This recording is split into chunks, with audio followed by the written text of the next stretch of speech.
Live mula sa BD4A Network Center,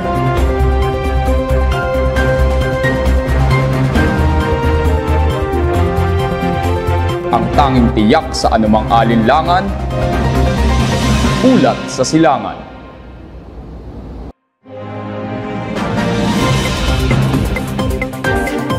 Magandang araw, Recto Lepanto at Gastambide. Balikatan exercises patuloy na isinasagawa ng US at Armed Forces of the Philippines. Ito ay sa gitna ng banta na dulot ng China sa West Philippine Sea.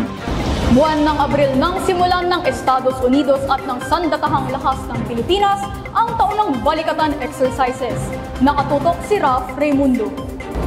Ang balikatan exercises ay isinagawa sa lungsod ng Lawag sa Ilocos na nilalahukan ng 16,000 sundalo mula sa Pilipinas at sa US.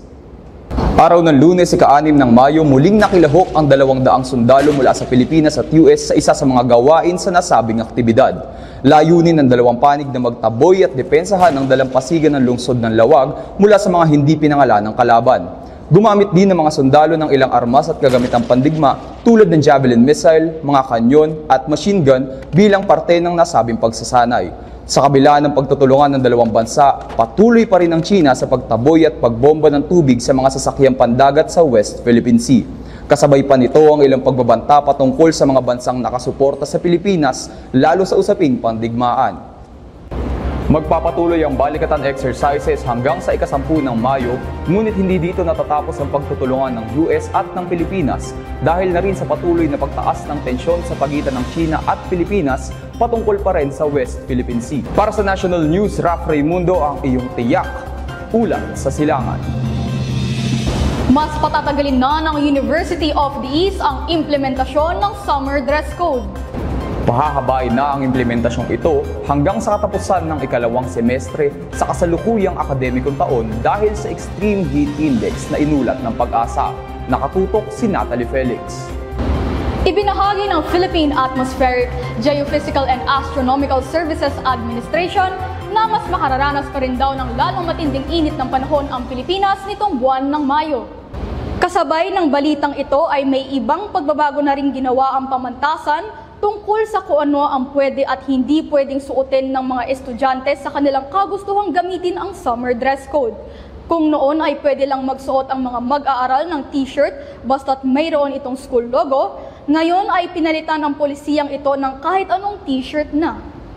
Dagdag na paalala ng UE, hanggat maaari ay manatili sa silid-aralan, magsuot ng magagaan at light-colored na kasuotan at panatilihin ang pag-inom ng maraming tubig.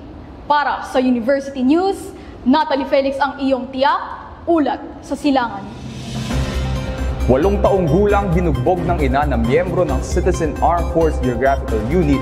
Ito ay tinutukan ni Jamie Frago. Magaang mukha at puno ng mga sugat at pasa ang isang 8 taong gulang na nagngangalang Miriam na matatagpuan sa Calawag, Quezon sa kadahilan ng pagbubugbog ng ina na miyembro ng CAFGU. Hindi makapagsalita ang batang babae dahil sa sakit at takot na inabot nito. Mula sa ulat ni John Consulta, miyembro ng 24 Oras Weekend, parehas na miyembro ng CAFGU ang magulang ni Miriam. Ayon naman sa DSWD Calawag, sa tuwing nag-aaway ang mag-asawa ay pinagbubuntunan at sinasaktan ng bata ng kanyang nanay kung kaya't hindi ito ang unang beses na sinaktan si Miriam. Hindi kaagad nagsampa ng kaso ang ama at ibang kaanak ng bata, subalit na pagkasunduan na lamang ng pamilya na manatili ang bata sa kanyang lola. Nakuha muli ang bata sa kanyang lola noong May 1 at muling sinaktan ng ina.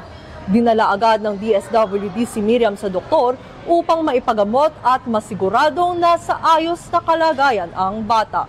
Nasa pangangalaga na ulit si Miriam ng kanyang lola at handa nang magsampa ng kaso ang ama at pamilya nito sa mga otoridad.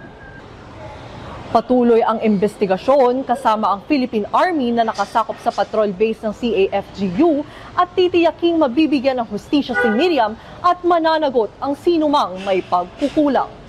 Para sa Crime News, Jamie Frago, ang iyong tiyak, ulat sa silangan. Lumabag ang China sa international law sa pamamagitan ng paggamit ng mga water cannons laban sa mga barko ng Pilipinas. Ito ay tinutukan ni Carl Rafael. Ang Scarborough Shoal ay matatagpuan sa loob ng Exclusive Economic Zone ng Pilipinas. Ngunit, nag-aangkin ng soberanya ang China sa karamihan ng South China Sea na pinapalampas ang 2016 arbitral ruling na nagpawalang bisa sa kanilang pag-aangkin. Bilang tugon, itinulak ng Estados Unidos ang kanilang suporta sa Pilipinas na nagpapatibay sa kanilang pangako na itaguyod ang kalayaan ng paglalakbay at batas internasyonal. Sumunod, noong 30 ng Abril naman ay gumamit ang mga barko ng China Coast Guard ng mga water cannon sa mga barko ng Bureau of Fisheries and Aquatic Resources at Philippine Coast Guard. Ipanahayag ng European Union's envoy sa Manila ang pangkondena sa kilos ng China bilang paglapag sa batas internasyonal na binibigyan diin ang kahalagahan ng kaligtasan sa dagat, kalayaan ng paglalakbay, at ang pagbabawal sa puwersa o panggigipit. Nagpahayag din ng pangamba ang France, New Zealand, Australia, Japan, Germany at Canada sa pagsunod sa UNCLOS at sa 2016 Arbitral Award. Ang mga kaganapan ay nagpapakita ng patuloy na tensyon sa South China Sea. Mahalaga ang mapayapang paglutas ng mga alitan alinsunod sa batas internasyonal para sa kaligtasan at kapayapaan ng lahat. Para sa Legal News, Carl Rafael, ang iyong tiyak, ulat sa silangan. LTFRB pagmumultahin at ipatatakwil bilang kolorum ang mga hindi nakonsolidang jeepney kung patuloy silang lalabag pagkatapos ng mga unang paalala. Nakatutok si Jazel Malbas. Bayan muna! Ito ang sigaw ng masa nitong Lunes sa Manila sa unang araw ng welga ng mga jeepney bago ang tuwirang pagpapalit ng mga ito bilang modern jeep.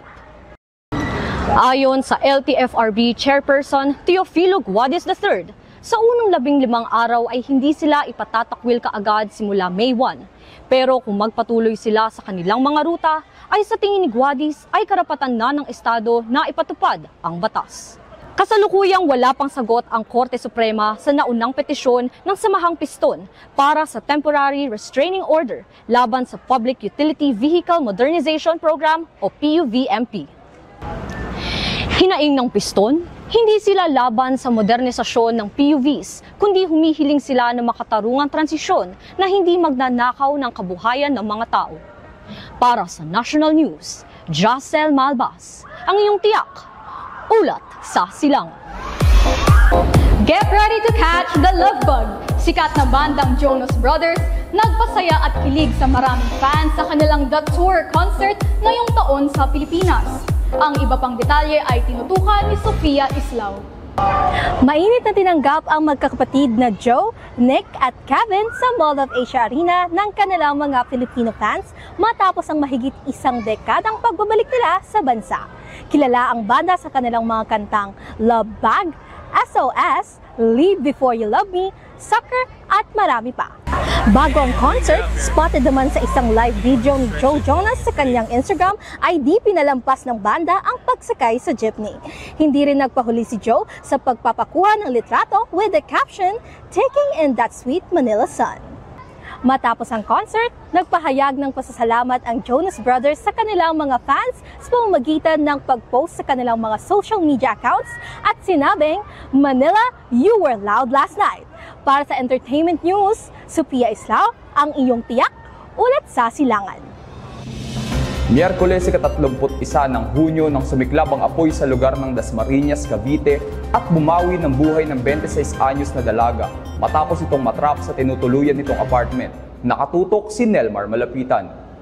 Hindi na makilala ang 26 anyos na dalaga matapos hindi makalabas sa nasusunog nitong apartment ngayong Miyerkules, ika-31 ng Hunyo sa Barangay Zone 4, Dasmariñas, Cavite. Bangkay ng dalaga ang natagpuan ng mga otoridad sa Unit 89I Mangubat Apartment matapos maapula ang sunog. Kinilala ang biktima na si Giselle Eleazar na isang residente sa lugar ng nasabing barangay. Base sa impormasyon ng Fire Investigator Fire Officer 2 Ryan Biago, sumiklab ang sunog bandang alas 9 ng umaga sa apartment kung saan nanunuluyan si Giselle. Ukol dito, mabilis ang pagkalat at paglaki ng apoy dahil sa malakas na hangin sa lugar. Ayon kay Ginoong Gerald La Chica, barangay tanod sa lugar, sinubukang pang tulungan ang biktima matapos siyang makita at marinig ng mga residente. Subalit dahil sa paglaki at mabilis na pagkalat ng apoy, hindi nagawang tulungan pa ang dalaga na mailabas. Patuloy ang pag-iimbestiga ng mga otoridad sa naging sanhi ng sunog. Para sa Crime News, Nelmar Malapitan, ang iyong tiyak, ulat sa silangan. 3 Amerikano ang hinarangan sa Ninoy Aquino International Airport at ipinagbawal na tumuloy sa Pilipinas dahil sa kanilang mga hatol na sex offenses. Ito ay tinutukan ni Isabel Sabas. 3 sex offenders muli ang namataang pumasok sa loob ng Pilipinas. Nakita sila sa Ninoy Aquino International Airport at sa Mactan Cebu International Airport at ipinagbawal ang kanilang pagtuloy sa bansa. Isinagawa ng Bureau of Immigration noong ika-4 ng Mayo ang paghatol sa 3 Amerikano sa kanilang hindi pagtuloy sa loob ng bansa dahil sa kanilang di umanong kaso ng sex offense. Si Clarence Paul Nique, isang 56 na taong gulang, ang isa sa mga pedophiles na naharang sa Mactan, Cebu sa MCIA mula sa kanyang biyahe sa Taipei, Taiwan. Ayon sa Michigan Court, siya ay mayroong second-degree criminal sexual conduct mula sa kanyang paggawa ng akto sa isang 7 taong gulang na bata. 2 sa inakusahang pedophile ay naharang sa NAIA ay sina Peter John Cruz, isang 64 na taong gulang na 2 beses na nabilanggo dahil sa kanyang paghahasa sa 14 na taong gulang na babae. Si David Earl Yuland na 81 taong gulang ay nakulong dahil sa kanyang paghahasa ng isang menor de edad sa Amerika. Ang 3 Amerikano ay nasama sa immigration blacklist at permanenteng ipinagbabawal na pumasok sa loob ng bansa. Para sa National News, Isabel Sabas, ang iyong tiyak, ulat sa silangan. Sinimulan na ng Department of Education o DepEd ang dahan-dahang pagbabalik sa lumang academic calendar, dahilan para agahan ng pagtatapos ng kasalukuyang school year. Tinutukan ni Gian Gabiola. Opisyal nang itinalaga ng DepEd 3S 2024 ang 29 ng Hulyo bilang pagsisimula ng senior year 2024 to 2025. Enero lang nang kumpirmahin ng DepEd ang dahan-dahang pagbabalik sa lumang academic calendar para maipwesto ang pagsisimula ng klase pabalik ng Hunyo. Matatanda ang lumabas sa survey ng Alliance of Concerned Teachers noong 2023 na 67% ng mga guro ang nakaranas ng intolerable heat sa silid-aralan tuwing Marso, bagay na panahon na ng tag-init. Aniya, nakakaapekto rin daw ito sa pagbaba ng atensyon at pagtaas ng estudyanteng lumiliban sa klase. Ang hakbang na ito ng DepEd ay nagpapakita ng kanilang pagtugon sa mga hamon sa sistema ng edukasyon sa pag-asang mabigyan ng mas maayos na kalidad ng pag-aaral ang mga mag-aaral sa pamamagitan ng pag-a-adjust sa academic calendar. Para sa University News, Gian Gabiola, iyong tiyak, ulat sa silangan. DENR dinikdik sa batas kontra polusyon na isinulong ni Representative El Rey Villafuerte. Para sa iba pang detalye, tinutukan ni Jolo Hernaez. Iginiitig mo rin sa Representative El Rey Villafuerte ang kahalagahan na ipatupad ang Extended Producer Responsibility Act o EPRA of 2022 upang mabawasan ang plastic pollution sa bansa. Si Villafuerte ay isa sa mga pangunahing nagsulong ng EPRA. Dinikdik ng kongresista ang Department of Environment and Natural Resources o DENR para higpitan ang pagpapatupad ng EPRA at tiyakin na sinusunod ng mga malalaking kumpanya sa buong bansa ang naturang batas. Batay sa 2023 monitoring survey ng EcoWaste Coalition, katuwang ang Department of Environment and Natural Resources, Korean International Corporation Agency at De La Salle University Dasmariñas, sinabi ni Villafuerte na malaking bahagi ng nakolektang plastic waste mula sa 10 coastal area sa Metro Manila, Central at Southern Luzon ay hard plastic at film plastic gaya ng single sachets, food sachets at plastic bags. Sa parehong pag-aaral, lumabas din na 60% ng kabuuang marine litter na nakuha sa Manila Bay ay basurang plastic.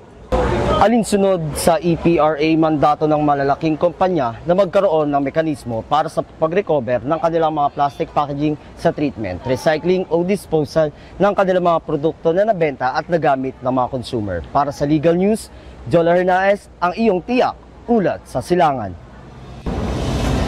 Ray Remogat para sa UP Fighting Maroons. Pakinggan ang panayam ni Mona Lisa Beralo para sa Sports News. Panibagong hakbang para sa basketball player na si Ray Remogat na sumali sa basketball team ng University of the Philippines Fighting Maroons na minarkahan sa isa sa pinakamalaking off-season transfer sa UAAP Men's Basketball. Matapos maging key player para sa University of the East at tanggihan at iba pang mga alok, nagpahayag ng pasasalamat sa kanyang Instagram account si Remogat sa UE sa kanyang mga kaibigan para sa mga nabuong magagandang alaala sa universidad at sa pagbibigay ng oportunidad sa kanya at sa paghubog ng kanyang kasalukuyan at hinaharap. Gayunpaman, pakiramdam niya ngayon ay oras na upang unahin ang mga pangangailangan ng kanyang pamilya at ang personal na paglago bilang isang atleta. Matapos ang maingat na pagsaalang-alang sa kanyang mga mahal sa buhay, nagpa siya si Remogat na maglaro para sa UP Fighting Maroons sa season. Bagamat kailangan niyang mag-redshirt sa nalalapit na season ng UAAP, pinakita naman ni Coach Goldwin Monteverde, head coach ng UP Fighting Maroons na nagpahayag ng pananabik tungkol sa pagdaragdag ni Remogat na binibigyang diin ang kanyang potensyal na epekto para sa hinaharap ng UP Fighting Maroons. Isang magandang kinabukasan ang naghihintay sa UP Fighting Maroons na may All-Star Guard rotation na itinakda para sa mga susunod na season at higit pa kung saan makakasama ni Remogat ang mga tulad ni Janjan Felicilda, Jerry Abadiano, Harold Alarcon, Chico Briones at Terence Fortea.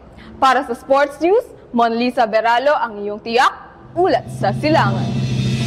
At iyan ang mga balita para sa araw na ito. Ako si Natalie Felix, taglay ang serbisyong May Dynamics. At ako naman si Raf Raimundo na may pusong sigurado. Mula sa BD4A Network, ang news authority ng mga mandirigma. Ang tanging tiyak sa anumang alinlangan, ulat sa silangan.